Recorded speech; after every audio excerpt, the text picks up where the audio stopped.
The the most important part of the SALN is the acquisition cost. It is not the market value, it is not the zonal value. It is the acquisition cost because that determines the bellwether for corruption. The reason why you have a SALN is so that you can measure if somebody is accumulating wealth. Kumikita ba siya, nagkakaroon ba siya ng mga pagmamayari na hindi kayang bilhin ng kanyang sahod. That's why the acquisition cost is the most important. At lahat ng pagkakataon doon, blanco yung kanyang acquisition cost. So that's why our theory is they left all the acquisition cost blank because it cannot be justified by his salary. Walang panggagalingan na legal ang aming theory, walang panggagalingan legitimate income to be able to buy those salaries. And the second reason for that is why those assets were declared only in April 28 of 2011. Yun na nami-miss out eh.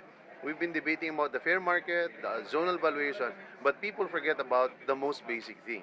He declared those properties, the 3 condominiums, only when it came to April 28 of 2011. Inacquire niya ng 05, inacquire niya ng 06, inacquire niya ng 09, pero lumabas lang yun when he was already in danger of impeachment.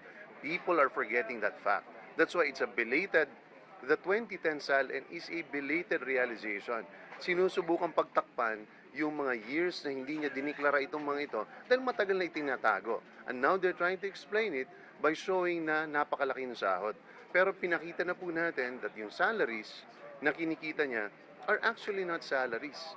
They're actually allowances for which should be spent for a public purpose. So, hindi mo pwede pambili ng condominium yung extraordinary expenses or benefits dahil ito'y panggamit sa office-related expenditure. He's certified to it under oath.